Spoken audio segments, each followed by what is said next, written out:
Hi gamers and developers, and welcome to another GDT vlog. On today's vlog we're going to talk with Team 1 of Queer Vampire Jam. Bloodbath! First I'm gonna introduce the jam to you. So this was a 1 month jam. This is very simple, it has a few rules. I'm not gonna tell them to you, but you can check them on their website. But essentially you have to make a game that has queer content and vampire content. So you have to make a game that is based on the perspective of either a human or a vampire. That's one of the rules.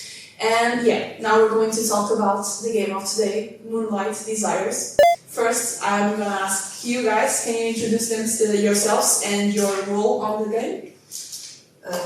Hi. My name is Sophia, and I was one of the artists in Team 1 and also team leader as well. Hello everyone, I'm Gio and I was a programmer. Yeah. And the rest of the teammates, and these are a lot of teammates, so I'm gonna have to read, but we have as writers Sofia and Mariana Souza, and as programmers we have here Diogo and David Coelho and Carlos Marques. As artists we have again Sofia Ribeiro, Beatriz Lopes and Mariana Souza, and finally on sound and music we have Carlos Marques and David Coelho. So yeah, that's the whole team. And their roles, there are a lot of roles. So yeah, now about the game, Moonlight Desires. Can you guys tell me what is your game about? Well, since this jam was essentially, according to the rules, it was supposed to be very narrative based. So we sort of chose a theme or a story. We sort of went to votes. A lot of the team members had a bunch of ideas and we voted on which one we found more interesting. And it ended up being what you would consider a very BL adjacent, like boys love adjacent type of visual novel, but with a mini game also inserted in the middle of the narrative. So it makes the experience more dynamic and not so much just a simple visual novel. Also, because it was a month-long jam, that element of the mini game helped to make the whole experience for every team member a bit more engaging. Mm-hmm. So yeah, we finished our game and we have a beautiful romance story between vampires and humans. Yeah. So I'm gonna ask you, and I don't know if you can answer this one because Diogo was not on the initial team. So yeah, he joined later. But why a romance game in specific? I'm asking to both of you because I don't know if you can answer that. But When I joined the jam, the game was already basically set in stone. The story was already all laid out, so I really can't answer anything about the design of the game itself. So Sophia? Well, basically we sort of, as part of the artist team, and also because we voted and we ended up with this game in mind, and we started writing and we started brainstorming ideas for character designs and whatnot. It basically came together very naturally because me and the other artists are very familiar with this universe. So it sort of it flowed pretty well. The story itself, I have Mariana to thank because she basically wrote the whole thing, and I just went in and I tweaked, basically made a finalized version of it and revised some dialogues and whatnot. It flowed pretty well. Well, now we're going to show you a little bit of the gameplay, and we're not going to show you everything because you will want to play this game. Before we start, I'm just gonna tell you the trigger warnings for the for the game. So this game has violence, blood, and a little bit of sexual content. I know you guys wrote that it was sexual content on the child, but I think it's light. It's very tame. So don't worry if you're triggered by something like that. Don't worry, it's not too much. It's mostly implied. Yeah, it's mostly implied. So yeah. So this game was made in Godot, right? So typically when it's a visual novel, it's made in Rampy. I think it's what we do. Why did you choose Godot? So that decision was made before I joined, but the gist of it was there were two programmers on the team, and RenPy isn't exactly something that appeals to programmers. And if it was just a visual novel, those two people would just not be doing much. Yeah. So the idea was to have a mini game in there. In this case, it's a labyrinth kind of thing, so that they have something to do with that. We can do that in RenPy. So we used Godot with a tool called Dialogic. It's basically RenPy just in Godot. There's a lot of small things that make it a bit painful to work with. I'm expecting RenPy doesn't have that, as it's so popular. But in terms of the final product, it kind of does the same thing. I don't know if RenPy allows, for example, more than 2 characters on the screen at once. Yes. Dialogic doesn't. Oh no. So how did you go around that? So I basically grabbed the portraits and made another portrait with just 2 characters. Internally, it counts as it's just a singular character, but the portrait has 2 characters in it. Yeah, so pro programmer skills right here, as you can see.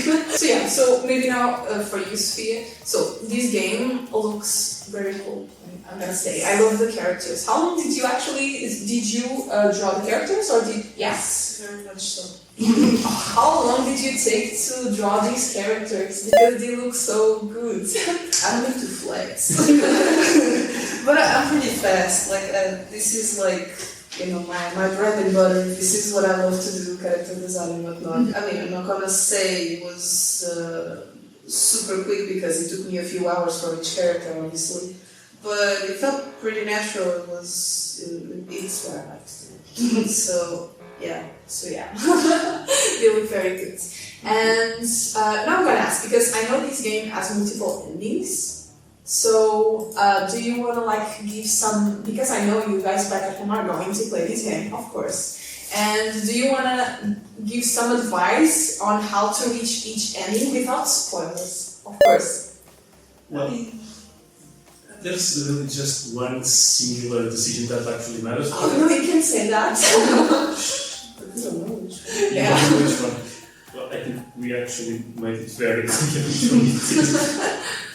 But yeah, there's also the possibility of being on the good ending route, but failing a mini in one of these, and that causes you to go to the bad ending. Okay.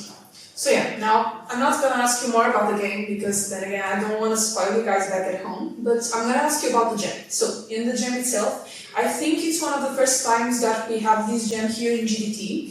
So what did you think of the gem? I really liked it. I mean, I do have to say, it's been a while since I've participated in a jam. It was thanks to a lot of stuff about my university work, my thesis and whatnot. So I was pretty much on hiatus for a long time. But then I saw the announcement for this jam and I thought, wait a minute, this is my time. I'm going to make my comeback with this one. So yeah, I couldn't pass the opportunity. There should be more gems like this, just in general. Just in general. Vampires. Yes. What about you, It was long. I joined halfway through and even then it felt a bit long. Too long, yeah. They extended the deadline by at least a week, I think, maybe even more. So it was a bit, how do you say, it was a bit tiring on that part. The story was also very, very big. But did you actually manage to fit it all? Yep. Yeah? Okay, so we made a few cuts. Okay, yeah. You had 10 cuts. I do have to agree. I mean, I'm being very oh my god, I love it, but it's the first time I've been in a month-long jam. It was actually more than a month. It was a month and 2 weeks, actually, if we count the extra week that they gave us at the end. It was very intense, because even though we all knew, each of us knew what to do, even if it wasn't very overwhelming at times, it might have been for some of us at some points in development. But even then, it's very interesting because when I was in week-long jams, it felt very okay, this is what I have to do, I'm just going to do it and then it's done. But this one felt like it was Yeah, dragging along. Yeah, it was sort of a down point, but nevertheless, I'm very content with our final product. So. Yes, I think that is a common opinion. So yeah, if you guys check our vlogs like every week, you know that typically 1 month gems are very long. So yeah. So my final question to you guys is: would you recommend this gem to the people back at home? If you have the resilience for a month-long gem, yeah. Yeah, that's the main point. And if you are well organized, we had a lot of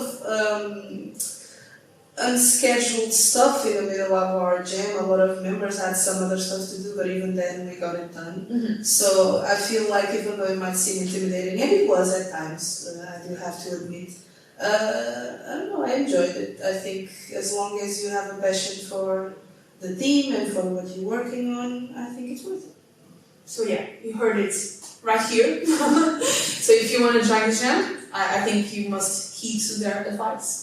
And of course, go play their game because it's awesome. So yeah, so thank you guys for coming. Thank you guys for watching. And as always, check our social media, check our other vlogs, check our other videos and YouTube channel, like, subscribe, do everything, all of that because we need it. So yeah, and I'll see you next time. Bye.